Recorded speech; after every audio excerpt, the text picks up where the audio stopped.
Talent in Cannabis is the Flower Hire podcast featuring candid conversations with leaders and professionals shaping the cannabis industry. Each episode goes beyond job titles to humanize executive careers, exploring real journeys, lessons learned, and what it truly takes to build and lead in cannabis. Flower Hire, Talent in Cannabis.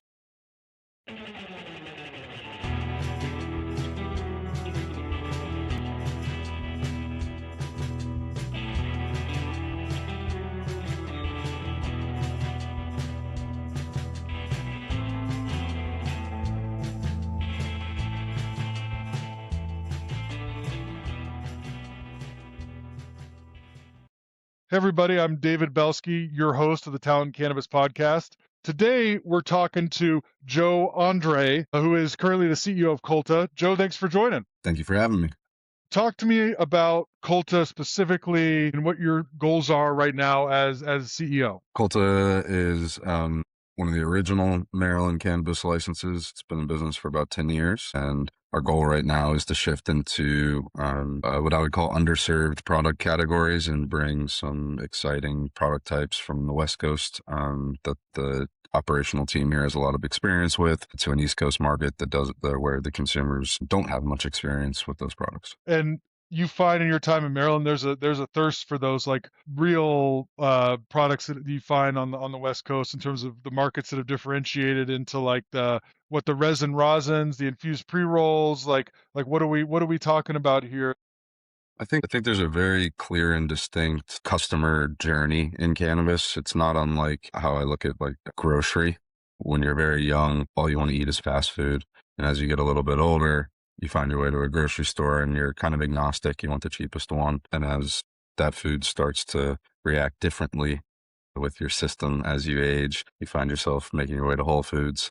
I look at that very similarly to pre-roll and distillate vape, to I'm going to make my meal at home, grind your own flour, prepare your own hash, to I really care about what I'm putting in. And then, your life cycle kind of ending at tier 1 flour and solventless concentrates, which I think is today the end of the road, right? That road is ever changing and evolving in cannabis. But right now, I think people look at them usually in value tiers. I don't see them like that. I think that they're just stepping stones and that it's part of your consumer journey. I mean, it seems like you've been following my shopping patterns for what I feed myself for the last several decades.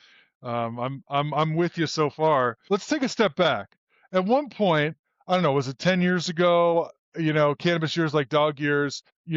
Joe had never worked professionally as in the cannabis industry because there was no cannabis industry outside of the traditional market, except for some legacy medical markets on the West Coast. So talk to me about your career before starting Field Extracts back in California in 2016. I think around the time that Prop 64 had passed.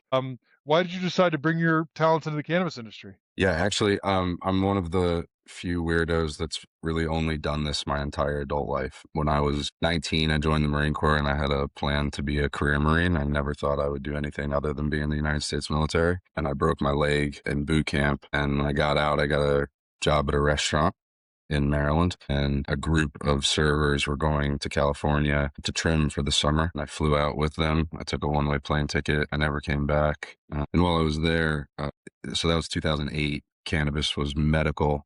SoCal was a little different from NorCal, but we had like pre-ICO and hardship exemption licenses. So I filed for a hardship exemption license. I missed pre-ICO by 6 or 7 months. By the time I'd gotten there, that window had closed. And I did that in 2008. In the medical world, we were all nonprofits. In my elementary mind, I built a system that I thought would work for it. And that system included getting involved in the picks and shovels. So my only career outside of cannabis in real life is I owned a chain of hydroponic retail stores and a website and an LED lighting company from 2009 to 2012. During those same years, my partner at the time, Brad Melshinker, and I moved out to Colorado. And so I had my first licensed vertically integrated cannabis business in December of 2009, January of 2010. So I've been doing this for the last 16, 17 years straight. And The business that Brad and I built in Colorado evolved a lot over the years. Today, it's well known as 710 Labs. At the time, it was called the Greenest Green. And when we left there, I went to Oregon, and I had 11 medical and recreational licenses in Oregon, again, fully vertically integrated. And 710 had gone to California and had created a sub brand called Field. And then that moved on again, can't, like you said, dog years, right? So I don't call it 710 Labs, right? It wasn't what you think of when you close your eyes and picture it today. It's a completely different world. And Sure. those guys have built an unbelievable, beautiful business. So I'm very careful about associating myself with it. But Field started in what I would call 710 Labs basement. And I was anxious to get back to California. So in 2017, I moved from Oregon back to California to take on Field. And again, pre Prop 64, Field was basically a secret sesh, a pop-up shop brand, more or less. And so there was a lot of time and dedication spent to kind of closing down the first version of what Field was and starting what we called the bridge to Cannabis 1.5. And then building what we affectionately refer to as the Mirage around that business. And we're really proud of what we did there. Now I'm rambling. Oh, I mean, so wow, it's amazing just going back to like the early days of commercializing these different form factors that have come to define adult use markets. And you look at some of the genetic stuff that occurred around Northern California and all the offshoots of all of those, folks that at one point were on the same team completely. And so you were part of, because obviously Colorado was ahead of California in a lot of ways, especially in terms of like the mass produced sort of vape and oil and the different ways to make oil and so you basically Field was you learned from you were working on the button of what was happening in that whole commercialization funnel and you took that to Field Extracts in California right when adult use had passed and you're like this is what worked in Colorado, we're doing this in California. Exactly. I mean, yeah, for any of us that are at any of, you can call it legacy, but any brand that's been alive for more than 7 to 10 years, we've all had to work together for most of it. So there's a lot of overlap in cannabis. Oh my, a lot of overlap and ultimately a lot of respect for people that have been in the game as long as you have in terms of what it is that they're doing and what they've built, even if you went your separate ways at some point, Absolutely. how hard it is to stay relevant and on the button and on top of your game over the course of time and reinvent yourself as the industry shifts, as the market shifts, as the market gets bigger. It's a lot. So, was talk to me about California in the early adult use days. I mean, there's a big bubble. I mean, it was unbelievable going to Hall of Flowers at that point. All these brands that were, had these CPG execs thinking they were going to build the best next Coca-Cola and putting this beautiful packaging out there that was basically just white labeled crap product. There's a lot of pressure on the brand. I mean, the running theory, and I think probably still the fumes of the running theory is real brands are built in California. To that, I would agree. I mean, the California, New York, Europe funnel, I think is long established across most brands in typical industries. The access to capital in a industry that has been so capital constrained was a bit like giving a teenager a signing bonus. And it was unique because It was spent. You know what I mean? Like that money came in, first time that many people could ever invest in cannabis brands. You had these folks that were credible, that were getting money, whether it was friends and family, whatever it was, and they were really going for it because there wasn't any understanding of how challenging it would be. But it was like we got to and get there's our a lot of bad advice. I mean, the right. advice at the time, like the running theory, and it was not really up for debate. The running theory was that the value you were building in California was brand equity, not a strong business, and that losing money in exchange for building brand value was going to pay off. And 5 or 6 people probably felt that payoff, and several thousand evaporated $1 billion like a fart in the wind. And it was truly remarkable. I mean, from 2017 to 2019, just being there, it was an unbelievable time to be alive. Like there was literally we made it rain, and only doing cool things that were, things for brand recognition, things for brand awareness. So it was very cool to be there. Field was guilty of a lot of that, but at a much smaller scale. And I think we had the luxury of not being cultivators, so having to have like a real supply chain and a real input and a real bill of materials, a real cost of goods, a real margin driven business.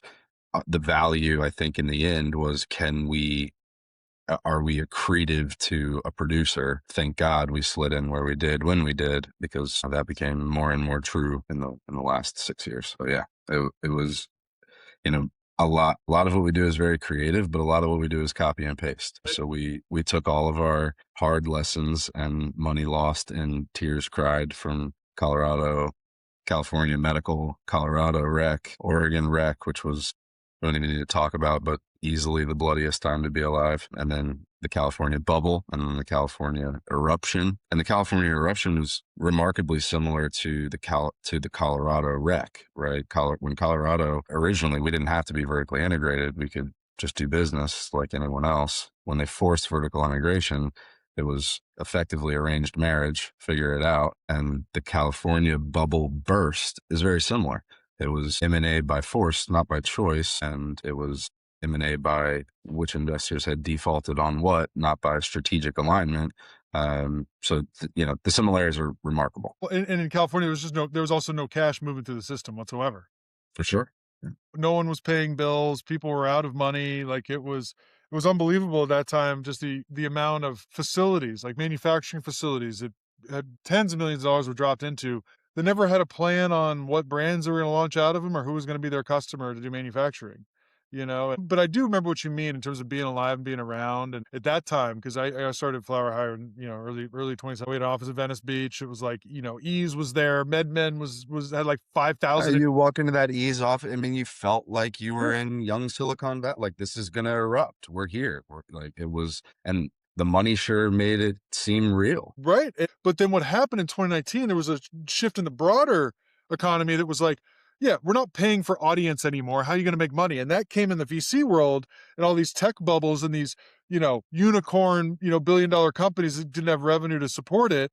And that bubble burst. And then cannabis being so risky and already a little bit out in left field, it really forced very quickly the sentiment towards, I don't care about your audience as a brand. There's no brand equity. How are you going to actually make money and return my capital to me? And that has not gone away anywhere, but definitely in cannabis. So Field ended up, tucking into Glass House. And obviously that is the most valuable cannabis business on the West Coast from a public company perspective. There's some private companies based on the West Coast that have more revenue, right? But from a public company perspective, got in and out at the time when there was an out. And that was a big run though. That was a 4-year run for Field or 5-year run.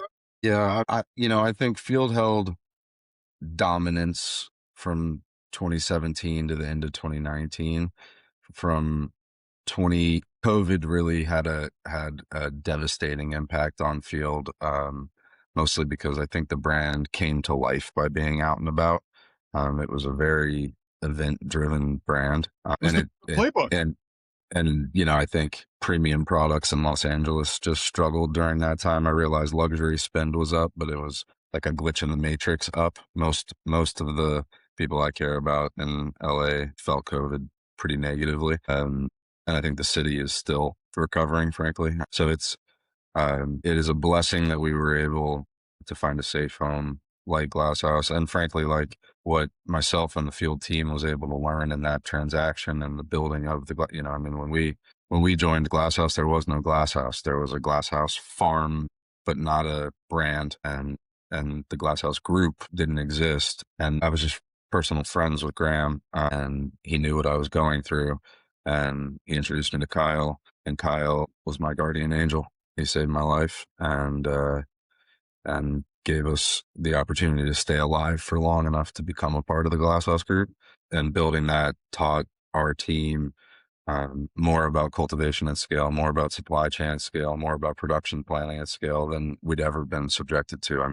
I've done this my whole life, but I've done it in groups of 10, 20, 30, 40 people, having 1,500 employees overnight.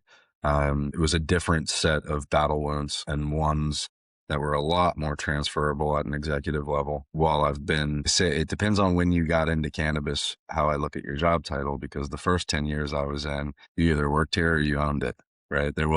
We didn't have layers. There was no director, VP, COO, none of that. So when the real world came in and we had to find our place, it was hard for all of us. And I was blessed to be given the opportunity to go straight into a CEO role, so I didn't have to really change my mind frame. But I watched a lot of owner operators struggle Oh yeah. joining that world. So the experience of Glasshouse and having to wear different hats, and there was only 4 of us in the beginning. We rolled that thing up like an idea out of nowhere, and I give all of that creative brilliance to Graham and Kyle, because they saw a picture. They had a good view. They had a great perspective, and they took their time, and they did exactly what they said they were going to do over a huge stretch.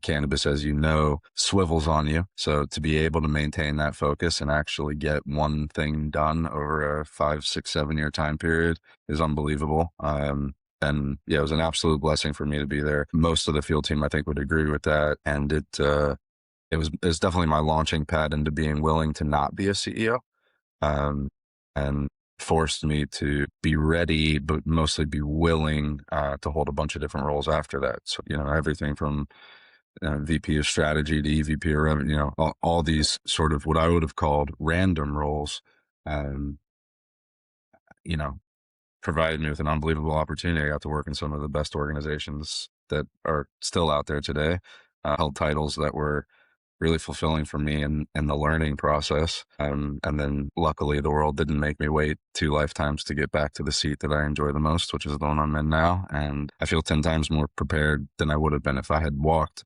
out of California and Colorado straight into this role. I would not be half the leader that I am today. I mean, there's a lot of, a lot to that story. I think, you go into an organization that wasn't public yet, but was accountable to a financials and a numbers and accounting and budgets and forecasting perspective, a level of rigor that is a 4-person, brand with manufacturing you just weren't accustomed to, but to be able to take that as an opportunity to learn from that and then, take that with you into other very large operators that, quite frankly, the bigger the business, the more important's the team, right? As a CEO, it's the toughest job you're going to find, and where's the burden for all good, all bad, and all that stuff. But when it's thousands of employees, and there are lanes where highly talented people that are, competent to run a 50 person or a 250 person organization, now, are part of a team of like-minded individuals. And so you've seen a lot, um, from early to kind of the bubble stage West Coast, to the rise and fall of the West Coast, and the first, adult use markets that are still, by the way, California's still our number 1 market. It's not a fall. It's still the biggest adult use market out there. It's just, hasn't gotten any easier to operate, out there for sure. But then, so take that and look at other markets and other states and how their adult use markets are picked up. And what I keep thinking, what I get excited to hear from you about as you share your story, is talk to me about hiring in the cannabis industry. Like, what is your advice for someone who is looking to build a team? And what are maybe there's some like things you learned early from maybe making some mistakes on people, or holding on to people too long, or whatever. What would you say about that? Yeah, I think the two things that stick out to me the most are probably are polar opposites, right? So the first most important thing I've learned is not to let a good person go. The speech that I give my new teams every time I come into a leadership role is people move on.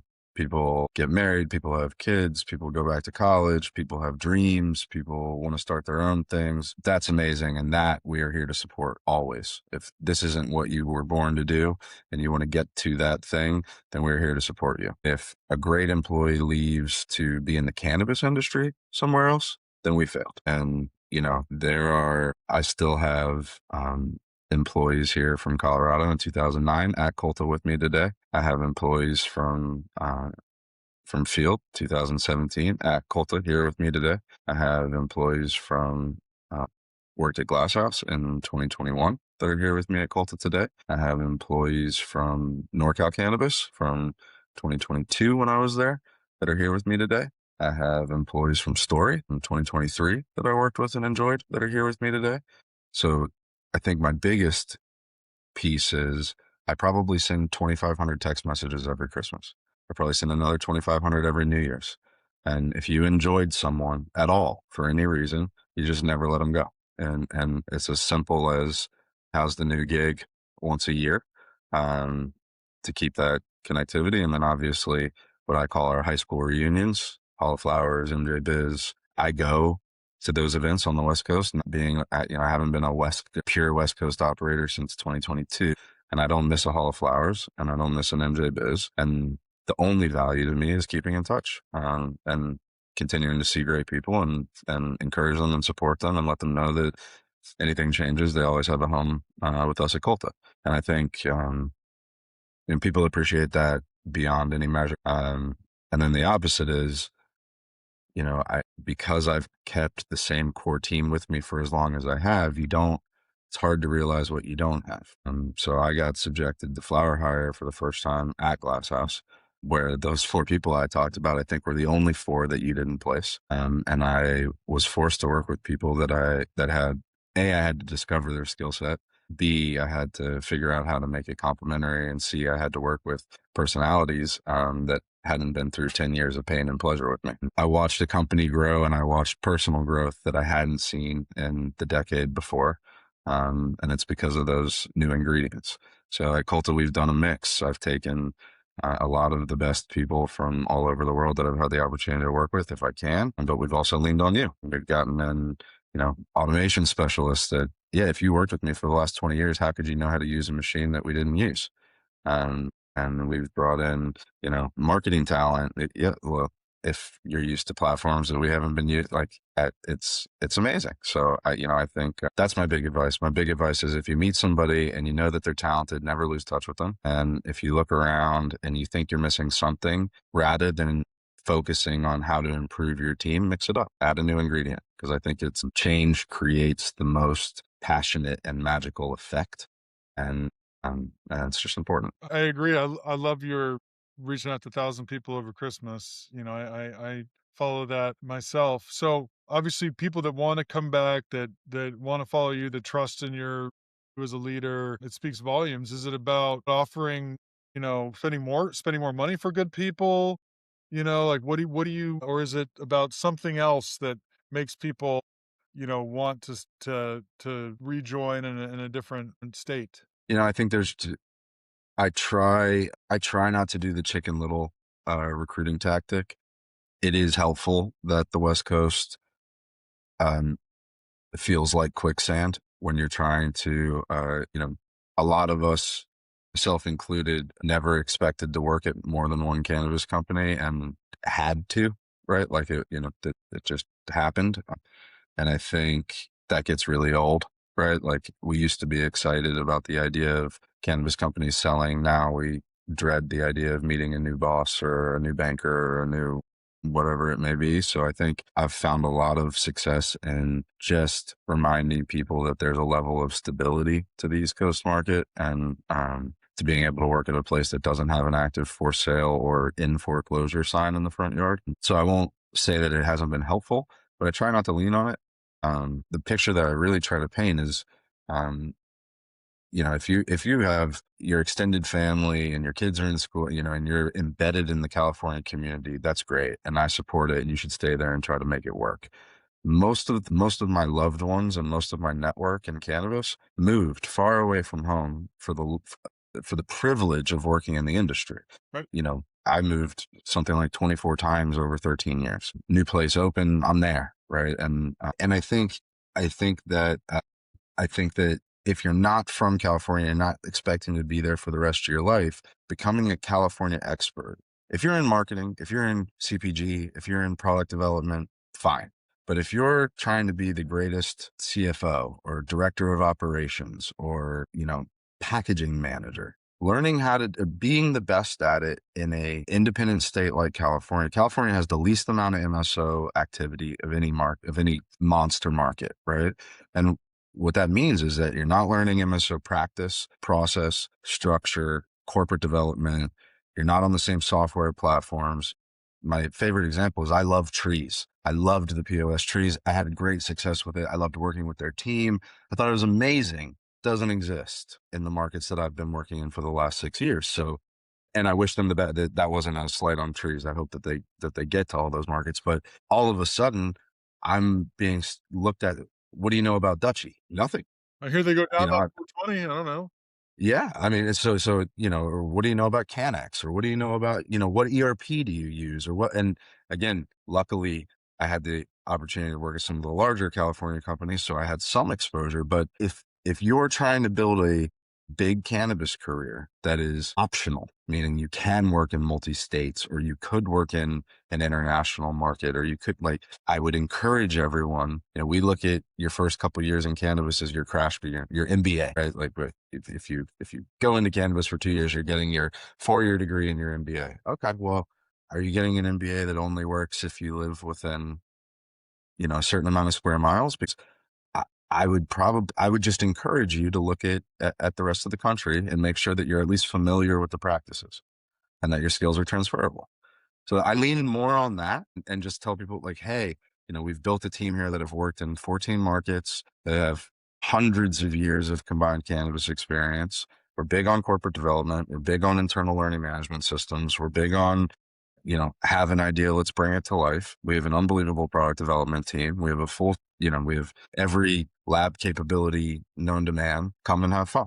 But, I think the automation person that you helped me find most recently would tell you he's had a new machine every 30 days to play with. And I've 10 machines that have been broken since he got there that he still hasn't had time to loop back. I mean, it's an ongoing, ever going thing. And we're picking machines that we know are in use by partners so that if their machine goes down, we can pick it. So we're only looking at things that we're only using tracking systems and software that are commonly found in MSO so that we can play nicely with them. So we're an independent that is capable and willing to work with non-independents, which I think is really useful for career development. I'm sold. And I go to an event in New York or wherever, and it's like a reunion from the West Coast. Like so many folks have moved east if they're capable. But you're right; it's not possible for everybody, and relocating is not for everybody. But there's a lot of value in terms of continued career growth and development if this industry is your long term home. And no move is a permanent move. Yeah. It's like you can't go back to California anytime, right? So talking about real quick Maryland, right? Strong MSO presence in Maryland. A lot were gobbled up by by the early medical operators gobbled up by MSOs. Some early medical operators were MSOs, but what is it about that structure?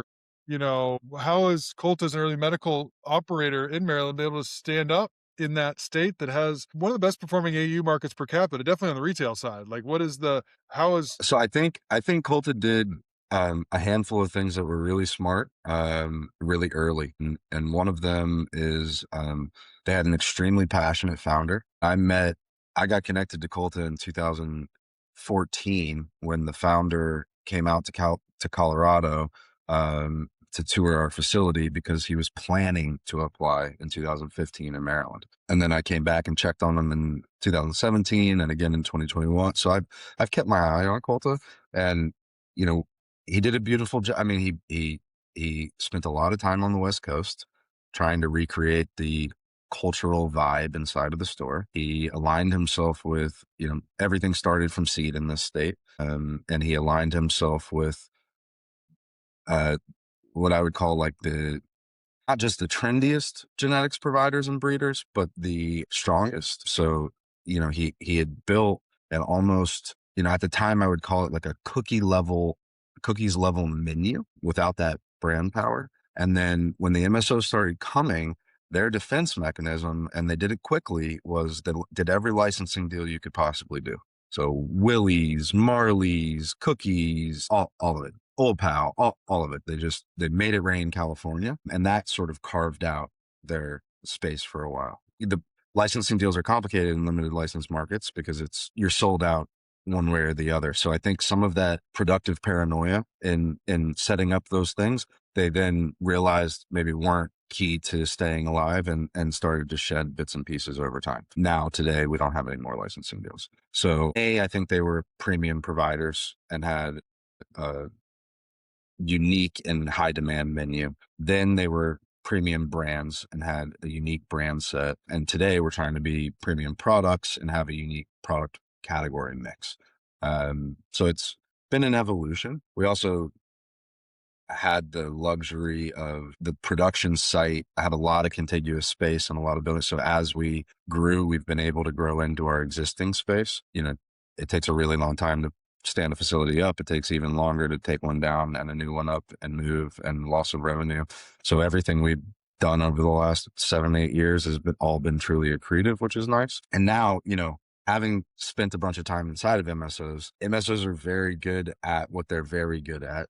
And they're not so good at what I would call the real weed shit, right? Like, so when a new product type comes out and it's manufacturing based, or when you're trying to start a tier one or premium offering, but your QC/QA doesn't have the situational awareness of a legacy group, they're kind of lost, right? So what we're here to do is provide support.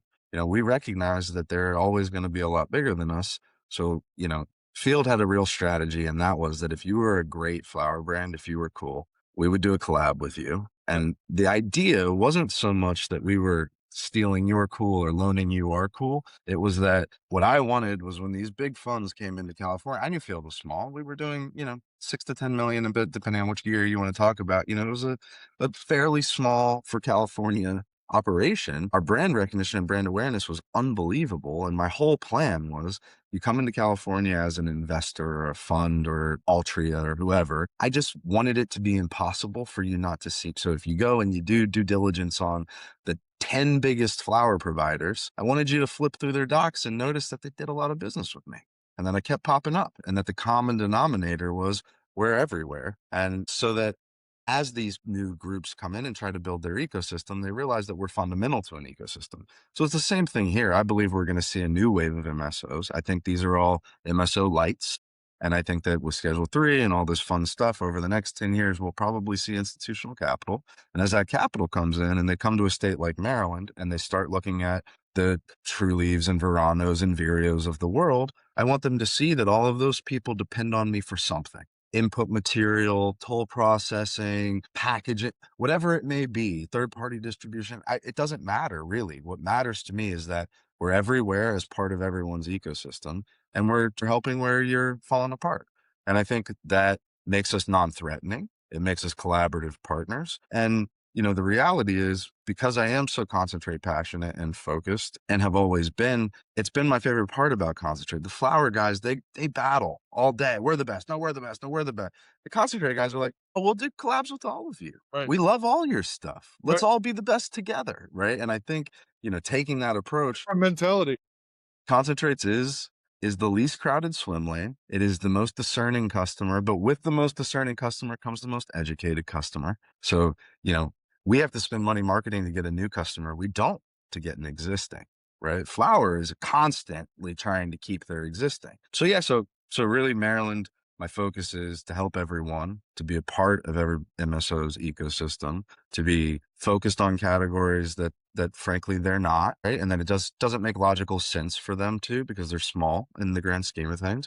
But owning it would be really big for us. Yeah, so rebuilding premier brands, reinstituting the assumption that if you buy something in a Culta retail store or anything associated with Culta whatsoever, that it will be fresh, high quality, innovative, fun. Yeah, just starting that process. Sounds I don't like want to say from the right scratch way. because they've done it, and they're, because the iterations of it over time have been purposeful and have made a lot of sense, and I think have served a real purpose in the Maryland market. And we're just trying to continue that evolution. Yeah, well, I mean, it sounds like you have a great hand to play, but you're doing it with humility, and you're in this trying to stay, connected to all of it, and swimming well with the sharks. You are a shark.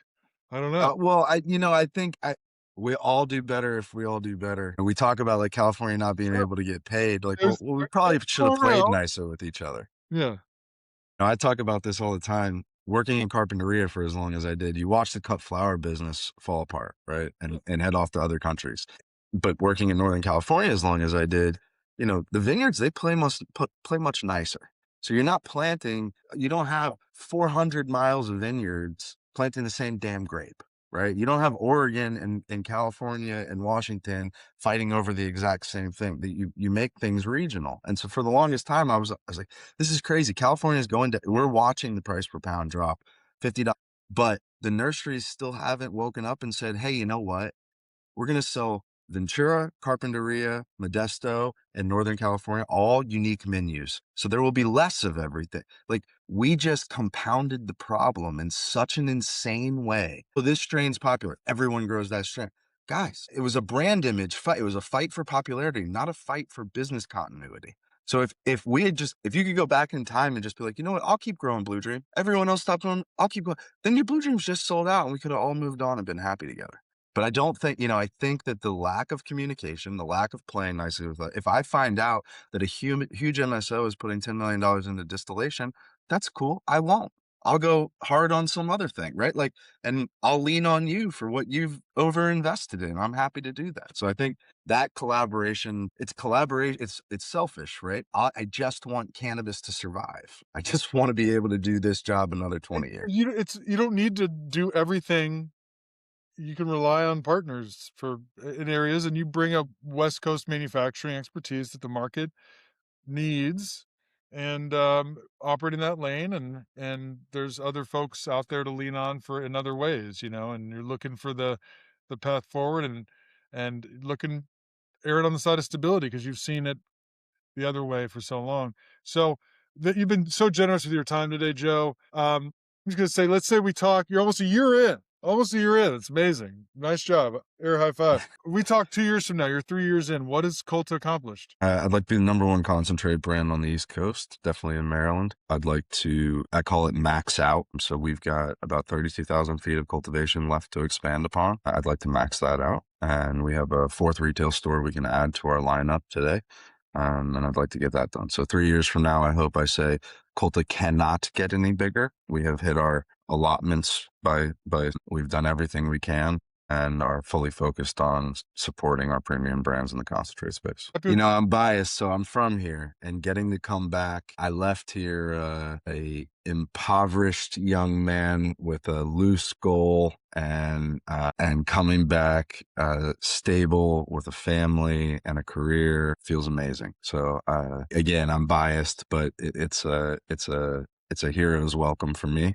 So I'm loving it. Joe, are you hiring for anything? If someone out there's listening, I want to work for that guy. What are you looking for? What I tell everybody is that we always want to talk to everybody, and roles come up all the time. David Belsky is a good person to ask if we're hiring, but always is the answer. No, thank you very much, and good luck for maxing out in Maryland. Appreciate it. Thanks.